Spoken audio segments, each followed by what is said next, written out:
অহংকার যেখানে সেখানে চলে না।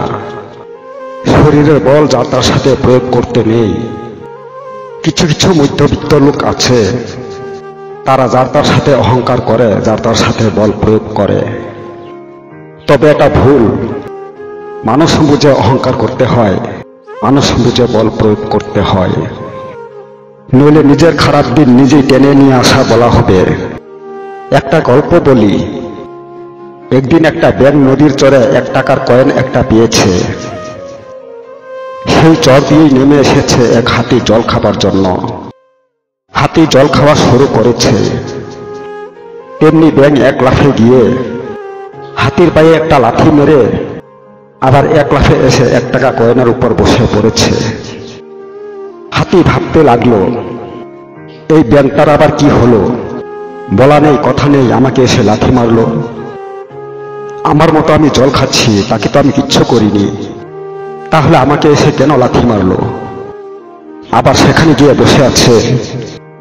হয়তো ব্যাঙটা পাগল হয়ে গেছে। যাকগে, আমার জল খাওয়া আমি খাই, পাগল হোক আর যাই হোক। হাতি আবার জল খাওয়া শুরু করেছে। আবার ব্যাঙ বাবাজি গিয়ে হাতিকে এক লাথি মেরে এক লাফে এসে 1 টাকার উপর বসে পড়েছে। হাতি যতবার জল খাবার শুরু করে, ব্যাঙ বাবাজি ততবারই একই কাণ্ড করে। তবে ব্যাঙের লাঠিতে কি আর হাতিবাবু আঘাত পায়? কোথায় হাতি আর কোথায় ব্যাঙ? তবু তো অভদ্রামির একটা সীমা থাকে। ব্যাঙ সেই সীমাটা পার করে ফেলেছে। ব্যাঙ আবার যখন হাতিকে লাথি মেরে কয়েনের উপর বসে পড়েছে, তখন আর হাতি চুপ করে রইল না। হাতি মনে মনে বলল, এর রহস্যটা কি আমার জানতেই হবে।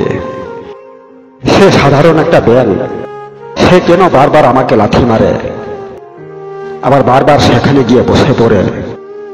যাই তো গিয়ে দেখি কি আছে সেখানে। তারপর হাতি গিয়ে দেখে ব্যাঙ 1 টাকা কয়েনের উপর বসে আছে।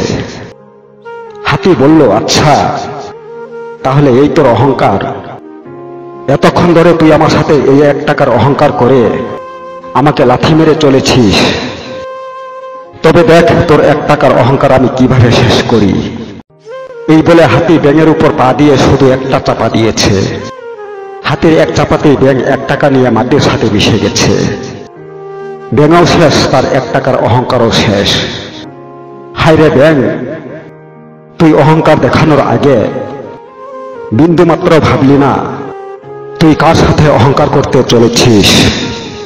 নইলে তো তোর আর এই গতি হতো না। ঠিক তেমনি মানুষের মধ্যেও হয়। শরীরে বল থাকুক আর না থাকুক, তেড়ে যাবে লড়াই করার জন্য। যখন এক ঘুষা খেয়ে আসে তখন ঠান্ডা হয়ে যায়, এর আগে নয়। এর আগে শরীরে কত গরম।